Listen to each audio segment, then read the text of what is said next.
have you all on the show this morning.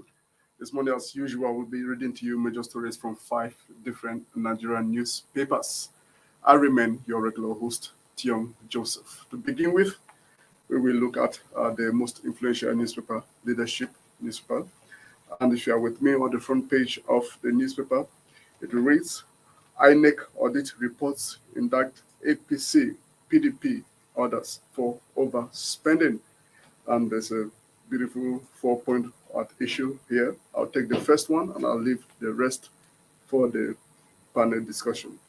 Now, the first point at issue says, major parties exceed 1 billion naira campaign spending in 2015.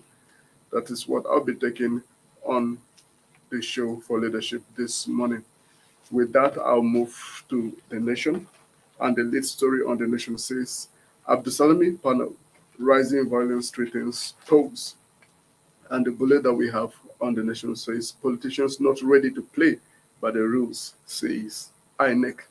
That is what we'll be taking from The Nation this morning. That takes us to The Punch. And the lead story on The Punch this morning says 2023 polls. Soludo attacks Obi again, says ex-governor cannot win. The first bullet says negotiate with Tinubu, Atiku. Soludo advises Southeast. The next bullet says why I rejected Obi's offer to defect to PDP in 2017 poll, says Anambra governor. And the last bullet says Soludo allowing himself to be used. Obi will win. Labour Party, PCC. Now we'll look at the Vanguard briefly. The Vanguard says terrorism. DHQ declares Bello Toji, Ado Aliero, 17 others wanted. The first bullet says offers 5 million reward for information leading to arrest of each terrorist. The next is going to stand Labo. The next bullet says it's a good development as elections approach, says ex-DSS director, Ejiofor. The last bullet I'll be taking says NAV kill bandits with the rockets in Kaduna. Hostages escape, destroys terrorist camps. Now we will look lastly on this day.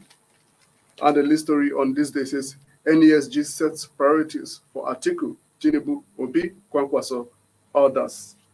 And the first bullet says Buhari, increased domestic production, value addition, we address inflation, FX constraints. The next bullet says Ahmed, publication of AAC allocation meant to help citizens demand accountability.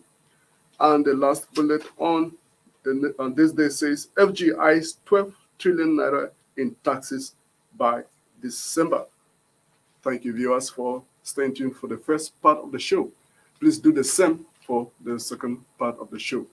I'll be back your way tomorrow by 10 a.m. And until then, you'll have a great day.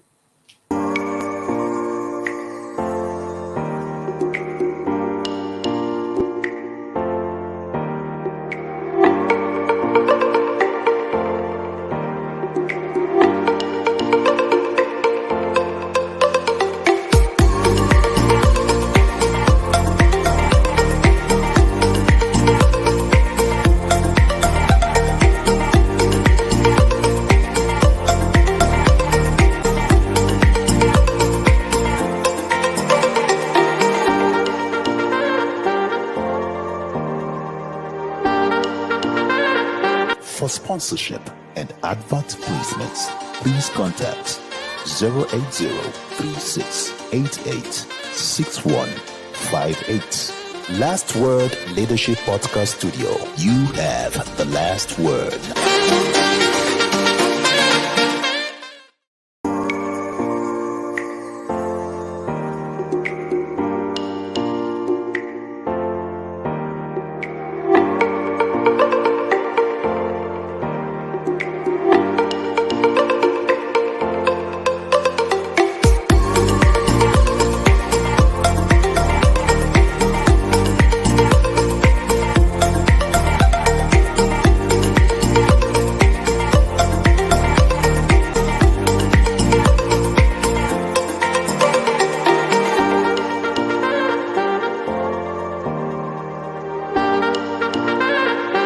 For sponsorship and advert placements, please contact 080-3688-6158. Last Word Leadership Podcast Studio. You have the last word.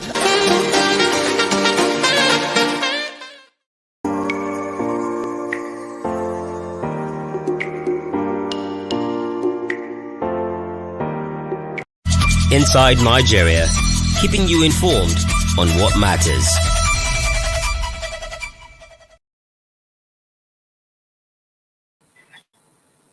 Good morning and welcome to the breakfast session of the segment Inside Nigeria, reaching you on Leadership Television. My name is Winifred Ubebo, your host on the program, and with me in the studio is your regular Olamilekon Adefolari. It's always a pleasure to have you on the program. Thank He's you. also a political analyst. Thank you so much. So we have 4 papers for review this morning and for discussion too. We have Nigeria's most influential newspaper, Leadership. We have Tribune, Nigerian Tribune. We have this day, The Sun newspaper, and The Nation. And of course, as usual, as we always do on the program, we are flagging off with Nigeria's most influential leadership. Leadership's leading story says INEC audit reports indict APC, PDP, orders for overspending. INEC audit reports indict APC, PDP, orders for overspending. And we have 4 bullet points underneath the leading story. Let's take one after the other. 1.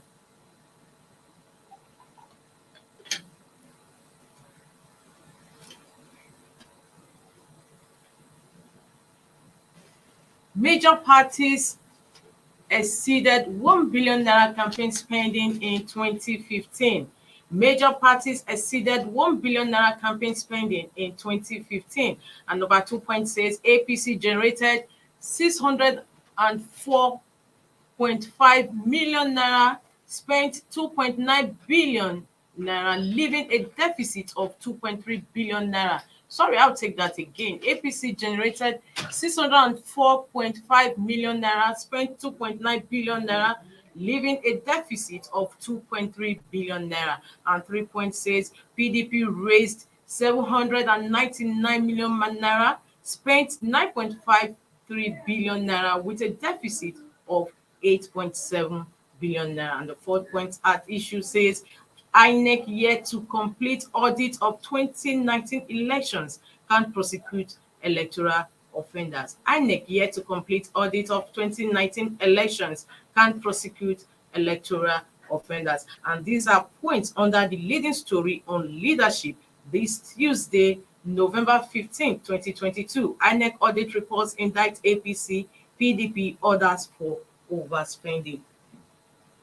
I think this is a very laudable report from And it is actually a developing story from Leadership, because Leadership has been following up using FOI to get information on the audit reports of these political parties. Exactly. We'll commend a leadership newspaper for doing the thorough job. Yeah. And also commend INEC for releasing information very timely at this point in time. But it wasn't going to release it because Leadership actually made 2 attempts to get it.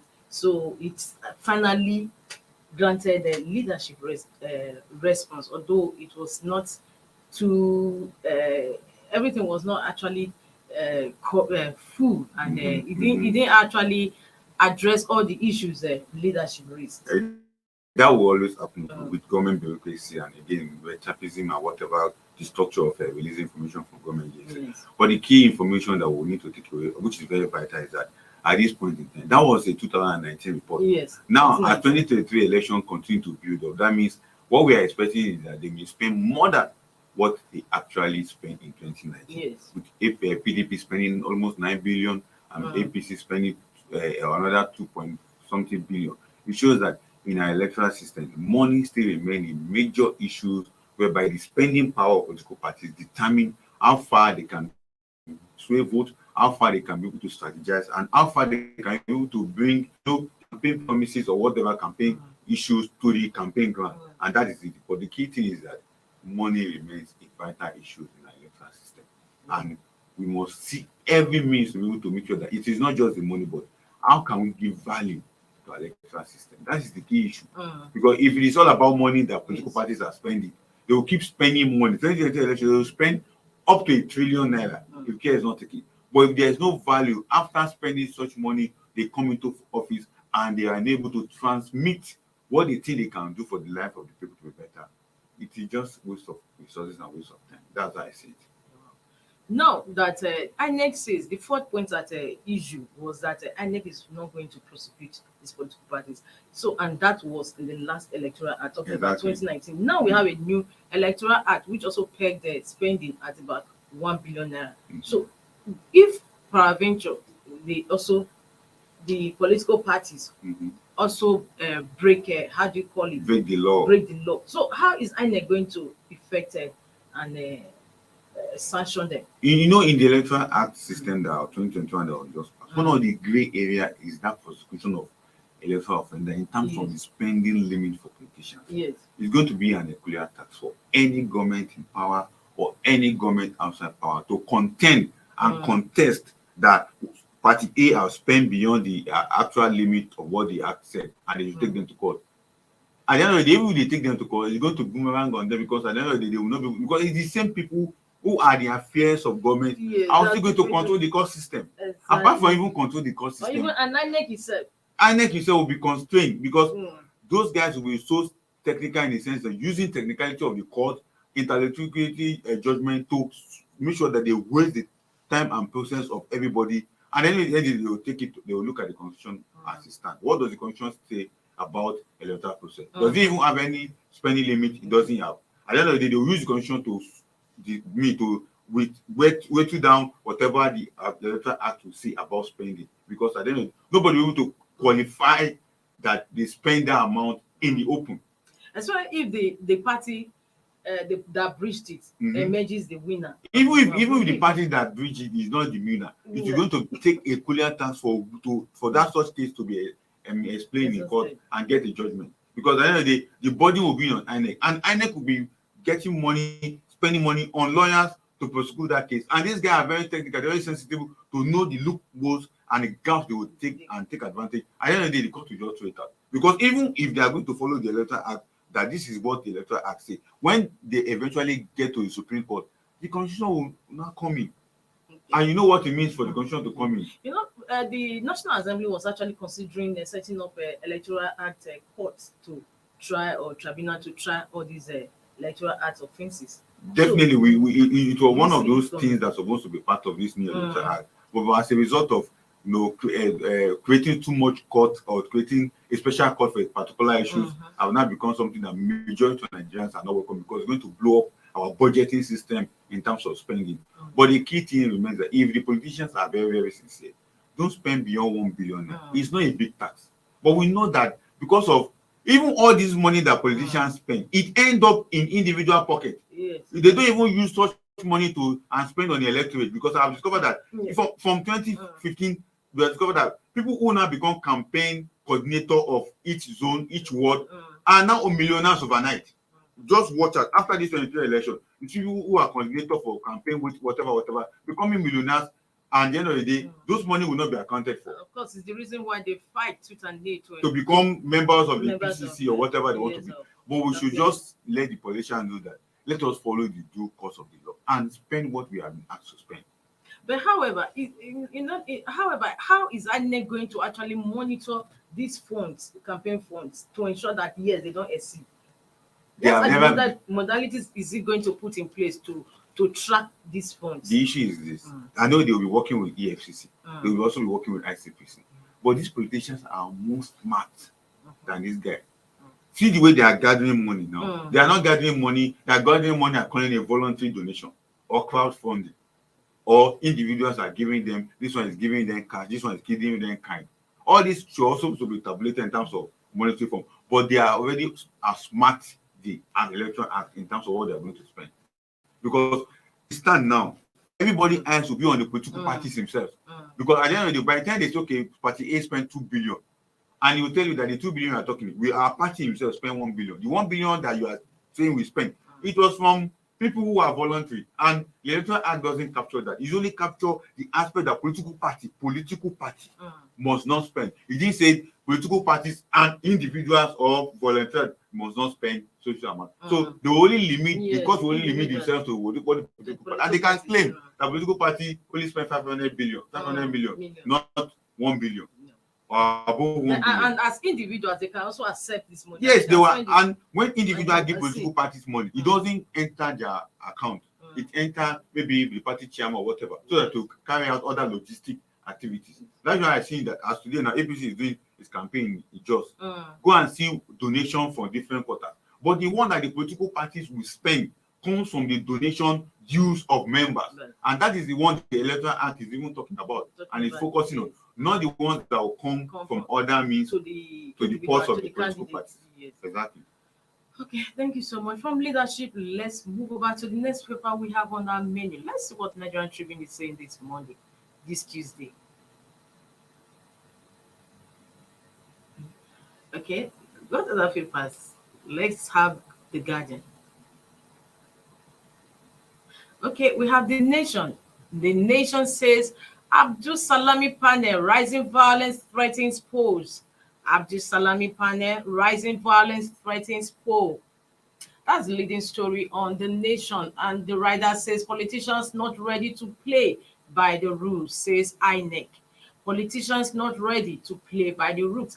Adefolari, yes, there's been a report that INEC is worried over the violence that is cropping up in campaigns, and is looking at ways to deal with it. What is happening? Apart from that, last week, two of INEC office was got bombed by arsonists. So that one alone was a concern for INEC. That's what they call an emergency security meeting last week.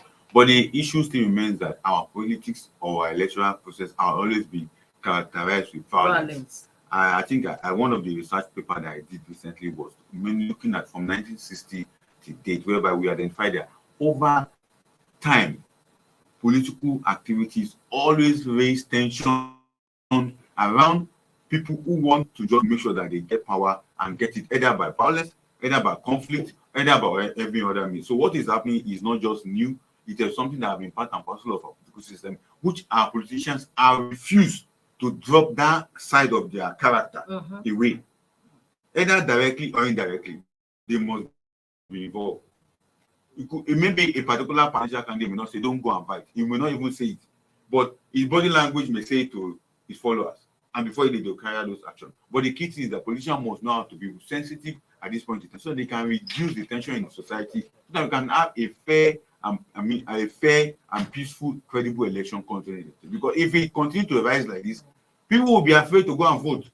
And that will be the end result. Yes. But now, can the candidates involved, the candidates of leading candidates of these political parties, call their supporters to order? They will always do that, but the key thing still remains that there was you think the supporters are acting on their own? Some of them act on their own. Some of them act as a result of their love, their feeling, their emotion, driven for that political parties. They will just want to act. If you can see what is happening to a particular current political party now, that is followers are just attacking people on social media. Actually, the candidate didn't say they should do that, but you can see the way they have taken it into their hand. That is how other political parties followers also take laws into their hand as a result of their feeling. Just a mere argument with political opponent, you see what will happen, and that's what is happening. But we just hope these ones can understand that it is not a do or die. These guys that you are trying to die for or kill someone on their behalf for, when they after 2020 election, they will remain friends, they remain business partners, they remain business associates. They sit on the round table and eat and dine together. Meanwhile, you are committing crime.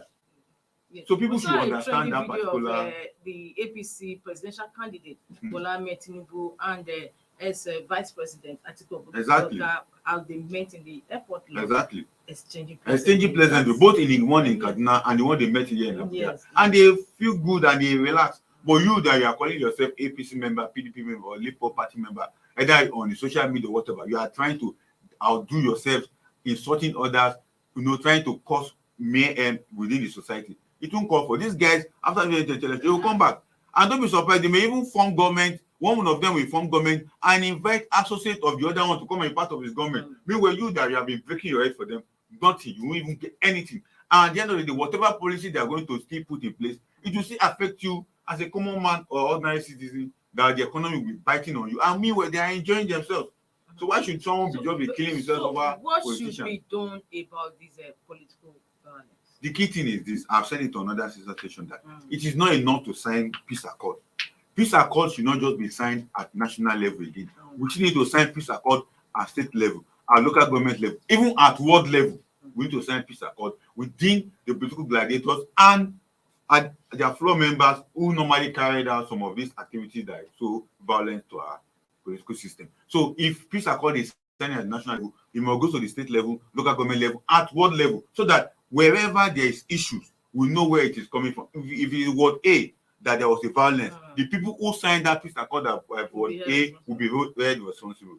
Not that when it happens, we'll not be looking at national level. They will not come up and arrest anybody at that point in time. But when we sign a peace accord from the top to the bottom, where there is a crisis, let's say there's a crisis in Amak now. Which part of Amak, which ward? Is it in Jikwe? Is it in Ijabi? Is it in every? They will go to that area. The people who sign at that ward level will be held responsible.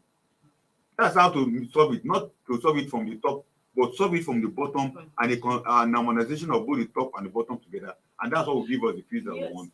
Yes, Adefolari, you could be on the right track, because we heard of what happened in Borno State, where the vice president campaign train, they were attacked and some vehicles destroyed. And up to now, why they blamed the party in power, but the party in power said, no, it's your faction, your faction Guba candidates or all those stuff, your faction, that is what brought on that issue, that Togri.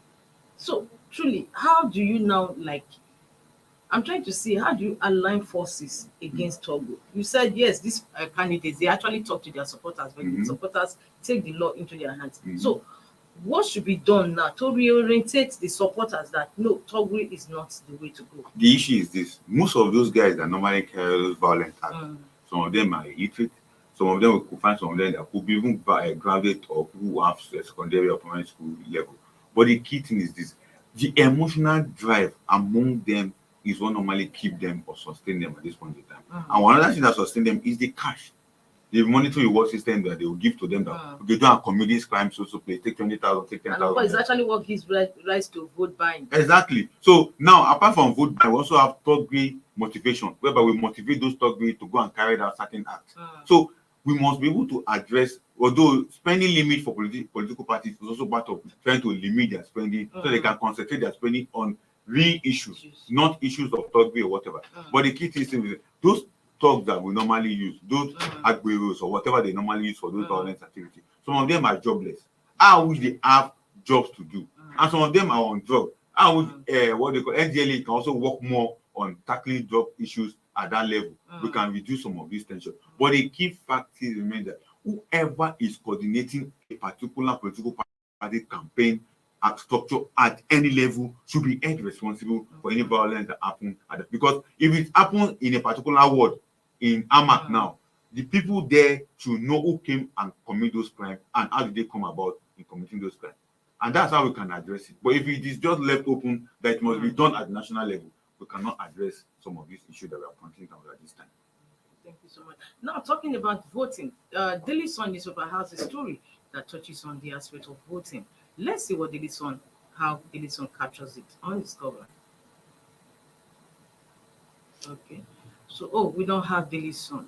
So I thought we did. Anger as underage dead listed in new voter register. Anger as underage dead listed in new voter register. I thought these are some issues that we're supposed to be taking care of. When you talk about death, INEC will not know who come and vote and who died at the point of vote, or at the point of registration. New voter registration. Yes, because majority of the people who are in that category, they will not go and tell INEC that they are no more alive. That is number one. Then the underage issue happen at the point of registration. Yes. So those ad hoc staff, those ad hoc staff could have committed that crime. So who are those ad hoc staff that carried out those voting registration? At which point did they carry it out? So INEC should be able to do that finding from that angle. If not, this will continue as usual. But the other aspect which I have mentioned earlier about the dead people, nobody will go and tell INEC they are. So exactly, because most Nigerians even don't have ways of communicating such to official people. So that one we can excuse them for that. But for the underage, the ad hoc staff must have committed that crime. So if it is point A in Jabi that those names were discovered, the people who handle the registration at that point should be held responsible, and INEC should be able to wipe out such name list or such names from the system if they have the correct evidence that they are truly overage at this point in time. Yes, one would have expected that INEC would have maybe applied wisdom in the sense that these underage, especially where underage is, by swapping, just like NYC. You Exactly. use people from other tribes to register. You understand? Exactly. You understand? For PVCs, while you use others, you just rotate, change it so that there will not be chances of this underage. Although you sometimes, sorry, you may not blame some of those adults because the pressure in the world, they carried out those registration at world level or world level at the local government level. Now, sometimes when all those adults are carried out their machine and go and register people, the political parties coordinating or having donation in that area who also play a key role in bringing those children to come and register. Yes, because and you adult staff, if you don't want to do it, they could be a threat to your life. So most of them will be forced to register such underage people, and they'll put them on the list or on the system. See, like the story is on the release on our screen. It says register, not finance. It says INEC. US earmarks $15 million to train journalists, civil society commission officials on peaceful elections. It's a good news that INEC is saying that register, not finance. So what does it intend to do at the end of the day? They will clean up the system. As far as is INEC that identify that there's underage, they must find a way to clean it. Then they also identify there are people who are already dead. They will find a way to clean it because they have a system to do that, and they'll be able to clean that system and be able to put the right people who we know that are of age and people who know that are alive to participate in the election.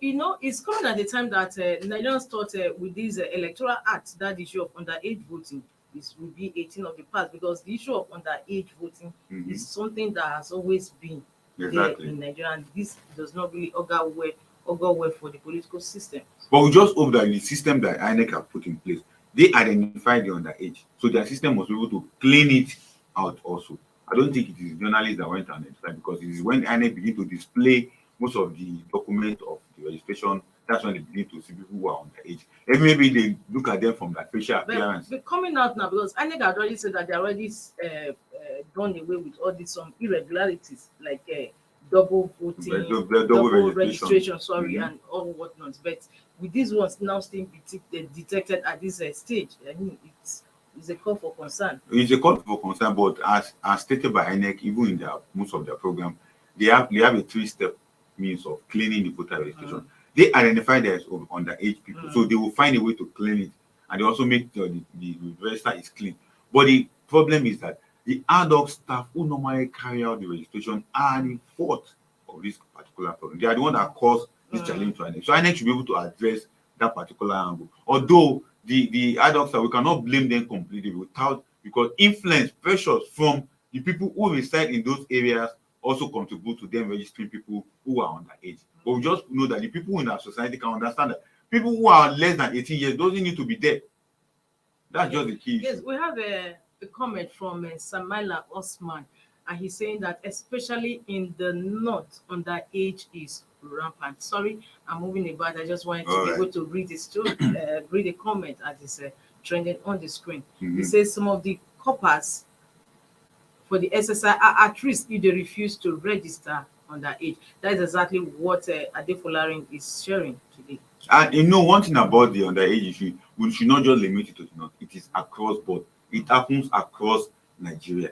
All the 36 states, including FCT, you can see the activities or the practicality of registering people who are underage. It is not just limited to the north. Although we can say, okay, the numbers could be high in the north, but the key thing is that it is across board. It happens across Nigeria, and that is just the thing. But stopping it is the key issue. And to stop it, the people in that community need to align with INEC to stop it. The INEC adult staff must be sincere enough to also say, okay, we are induced, but we refuse to collect whatever they give to us, and we're going to stop it. Then the political parties themselves must be sincere to say, okay, this underage issue, we don't want it again, and need to stop. The INEC on its own must put in system in a way that it has to be checked, rechecked, and double checked to clean out underage and clean out other things that are not necessary as forming part of the irregularity in the registration exercise. All right, thank you so much. Well, viewers, this is where we go on a break on the program Inside Nigeria. When we come back, we'll be looking at other papers we have on our menu today. Don't go away, stay tuned.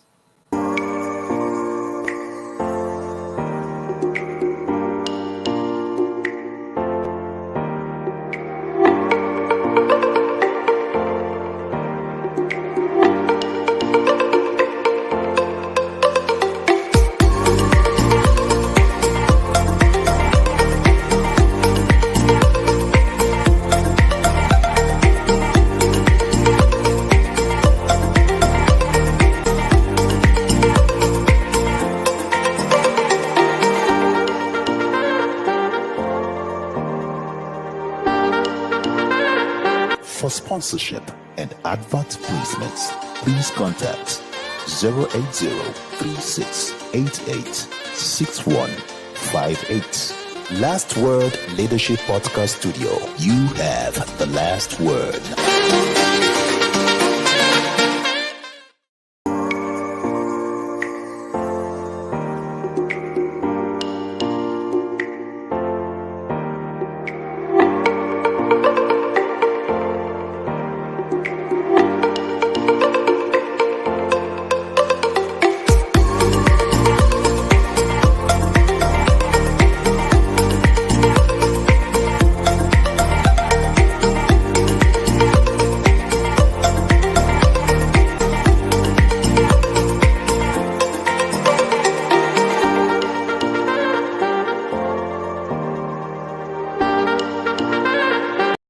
Inside Nigeria, keeping you informed on what matters.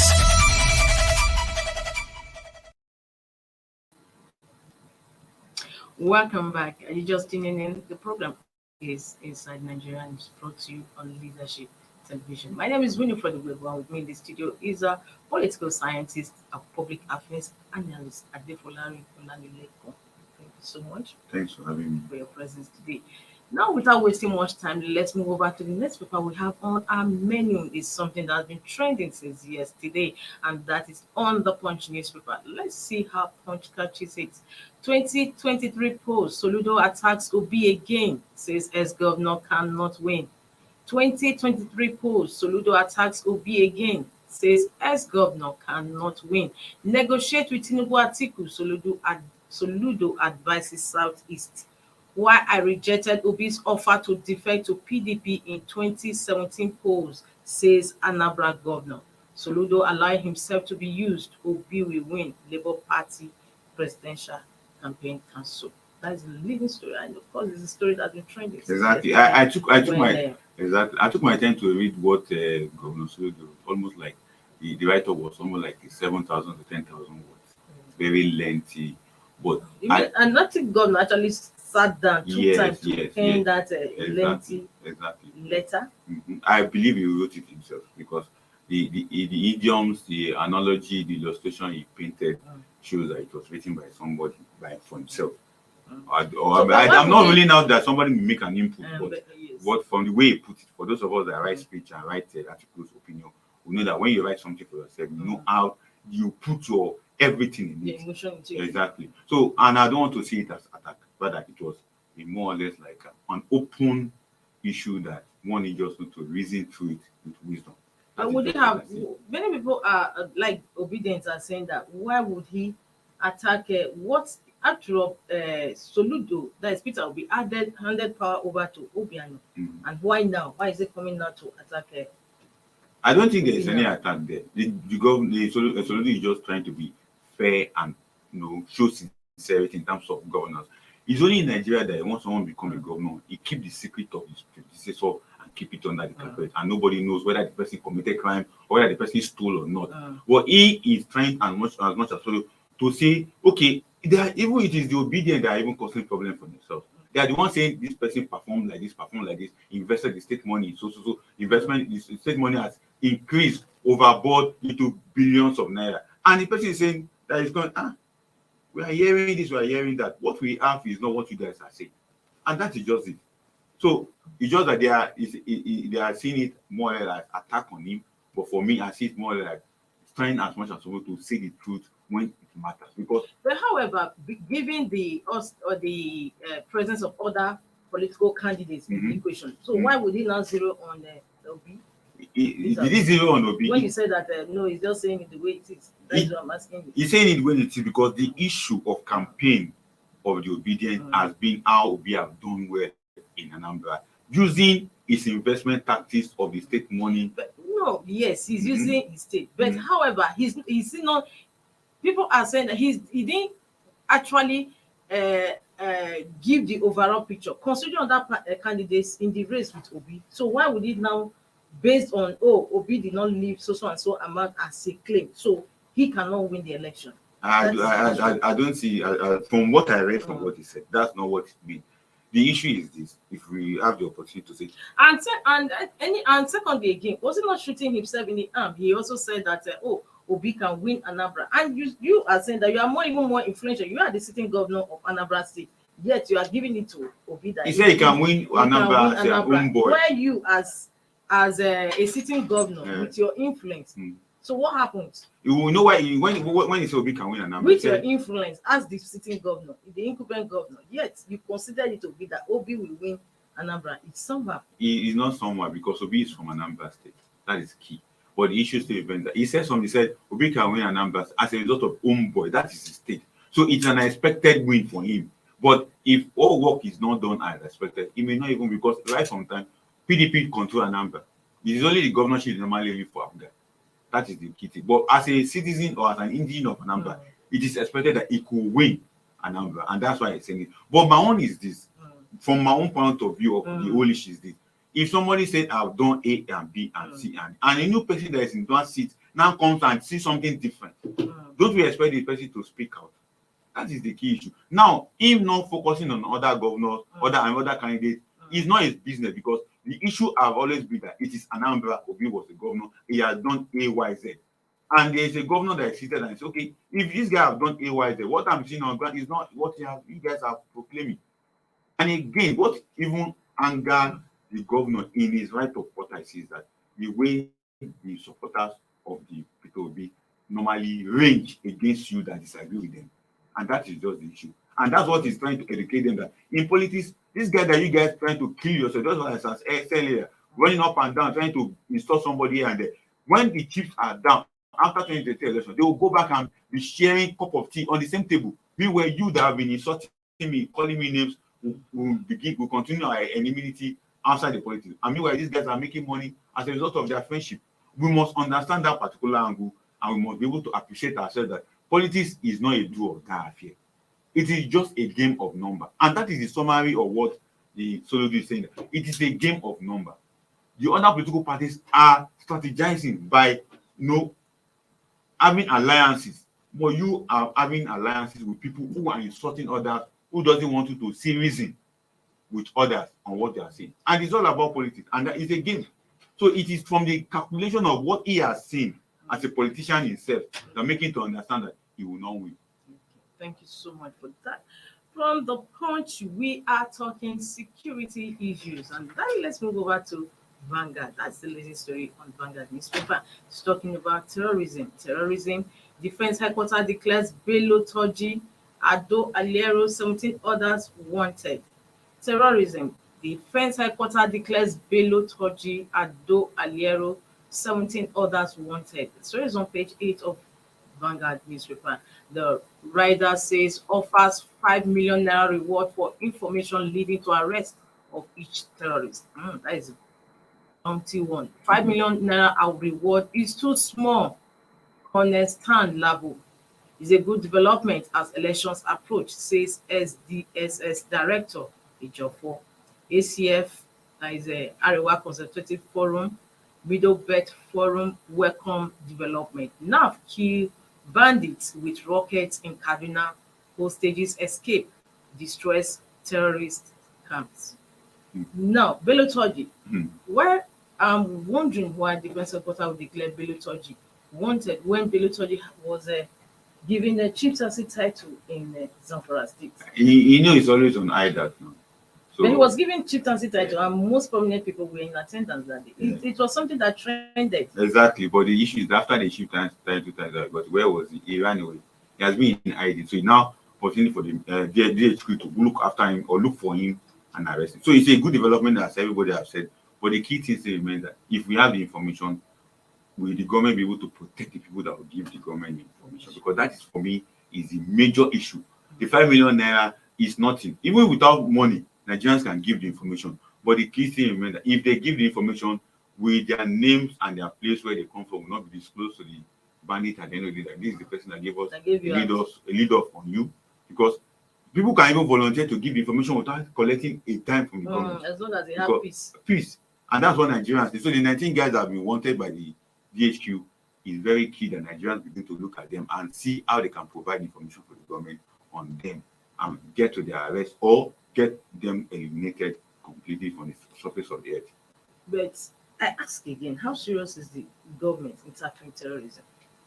They are really show seriousness, but the key still remains that as if the more seriousness they show, the more outweighing the terrorists. Because we had the governor of Kaduna State, Malam Nasir Rufai, did say at a certain point that they know, meaning security, they know where these terrorists are. That at times they even listen to their conversations, but they are not doing anything about it. They just wait until maybe they attack first before the security agencies will go after them. In answering this question, we must know that it is all about life and death. Even the security personnel that you are talking about, they have family, they have friends. They can't just go into the kidnapping hiding place and begin to go and shoot. They also want to protect their life. Another angle to it, that it is also a business. It has become an economic hub for some certain individuals, certain security agencies to also use that opportunity to continue to collect weekly whatever they are collecting from government. But the message to them is this: we want peace in Nigeria. We must do everything possible to end that peace. And the key thing that the DHQ have always put out is that it's either they arrest them or they terminate them. That is the two issues they normally bring on board. And that is the reason why they are putting out this kind of information that these 19 guys are wanted. A ransom of 5 million is given to whoever provides information. Even without the information, Nigerians are ready to provide information.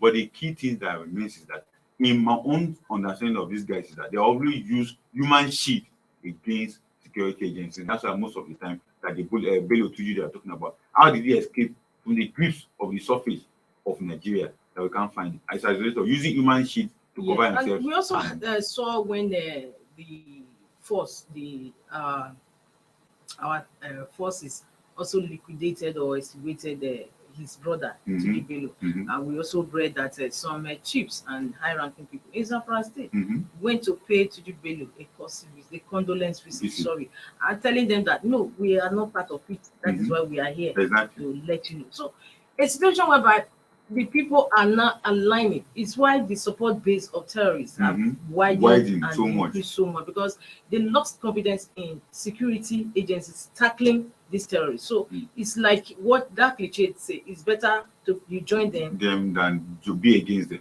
Another thing is that that they lost confidence in the security. So a situation whereby forces neutralize Tuji Bello's brother, and you have chiefs and emirs going to pay courtesy call on Tuji Bello that no, we are with you. We just came to condole with you. We are not part of what happened. It all started with fear, because they know that it's in their domain and he operates within their domain, and they are helpless with government intervention, because before government intervention will come to do a rescue on them, it may have been time wasted, and the terrorists must have taken advantage of government wasting time to come and intervene. So that's why they have to quickly go and pay courtesy visit, or we are not part of it. But the key still remains that it is as a result of that fear now that most of them will not just want to give the information, because if they give the information, this guy may also suspect that, okay, it is you people that are giving government information. And we should not also forget that within this community, the terrorists themselves have spies, agents who are working for them. And we should not just forget that even these elders we are talking about could also be part and parcel of people who are also enjoying the loot that these terrorists are also bringing upon the people. So it's a two-way thing. If you join them, you enjoy the loot. Even if you don't want to join them, but don't go against them, you also enjoy your peace, and don't give government information. And that's what is playing out in Zamfara State. But as government have come out to say now, this time around, give them information, we'll give you 5 billion. And people I know will not even want to collect government money, but they will give the information. But giving government information means that government protect us against this guy. so that they will not come against us. And maybe they forgot. They would have added it that your information and will be confidential. Even if they didn't say it on the advert or whatever way they put out this information, we must know that it has to be kept confidential. But even within the government personnel also, we know there are sabotage. Exactly. Who believe that this particular trend of terrorism, security issue must continue, because as a result of it continue, more money, more budgetary allocation is coming in, and more allowances from here and there, and more spending also coming. So people believe that there is a loot around war activities, and which is also economic activities in a way. We are running out of time. Let's quickly move over to this day, the last paper we have on our menu for discussion. This day newspaper.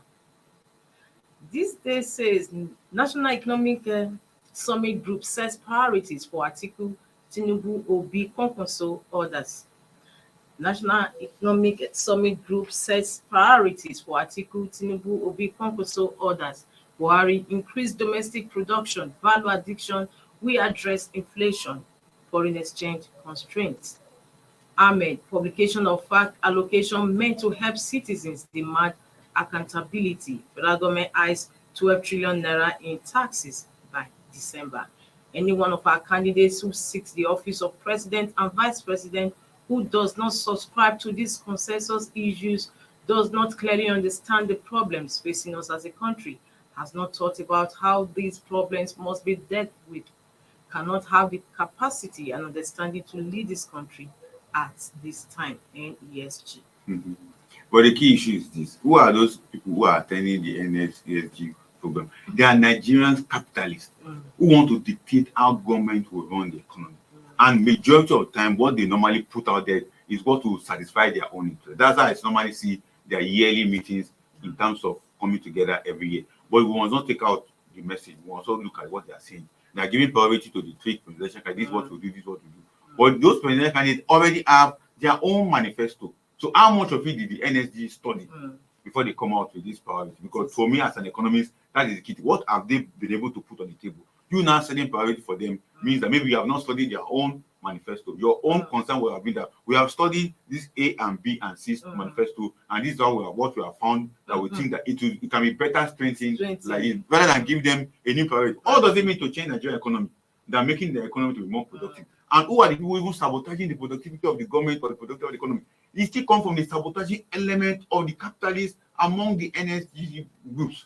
Because if you look at it, the issue, in the last 2 weeks or 3 weeks of the Naira falling, who are the people patronizing this parallel market? It is the members of this group. Nigerian Economic Summit. It is their members who normally claim that it is as a result of dollar. That is why the increase in price. Meanwhile, CBN is giving their group money, Manufacturing Association of Nigeria. All of them are members of the NSG group.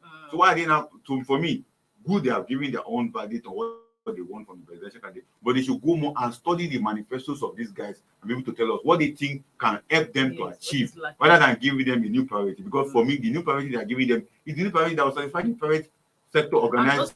Did they also give the present government these They did in 2019. They did in 20. They have been in existence for almost 18 years now. And it's a government agency. The government also sponsors them.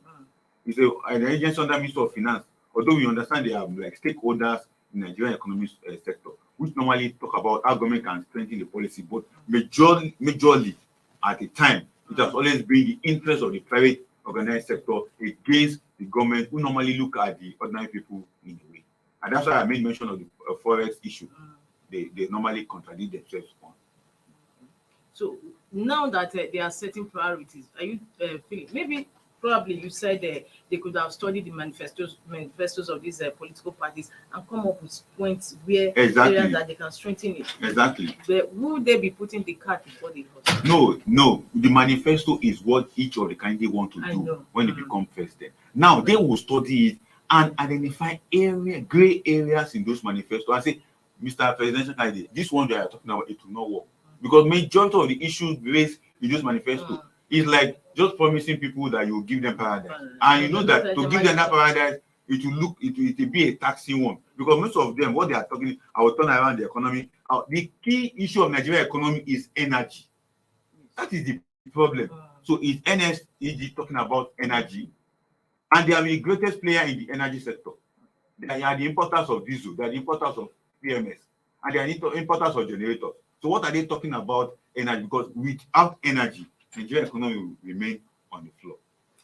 Thank you so much. Thank you so much. It's been a pleasure having you in the program. Adefolari Lamilekon. Right. Thanks for having me. Thank you. Viewers, all too soon we've come to the end of today's program, Inside Nigeria. It's been a pleasure having you, engaging you on the set of Inside Nigeria. Look forward to seeing you same time, same station tomorrow. I remain Winifred Ubebo. Bye. Thank you for watching. For sponsorship and advert